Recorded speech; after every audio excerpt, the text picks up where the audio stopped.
உன் ஒட்டுமொத்த அந்தஸ்தையும் ஜனாசா என்ற ஒரு வார்த்தையில் முடிந்துவிடும்.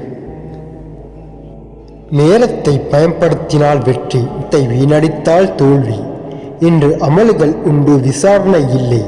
நாளை மறுமையில் விசாரணை உண்டு, அமல்கள் இல்லை. சிந்திப்போம், செயல்படுவோம், இன்மையிலும் மறுமையிலும் வெற்றி அடைவோம். ஒரு சில தவறான புரிதலும் நம்மில் உள்ளது. அதாவது, ஒருவர் குர்ஆன் சுன்னாவை அடிக்கடி பேசுவதினால் அவர் தக்வாதாரி என்று நாம் கருதி விடுகிறோம். இன்னும் ஒருவர் எந்த ஒரு நல் அமல்களையும் வெளிப்படையாக செய்திருக்க மாட்டார்.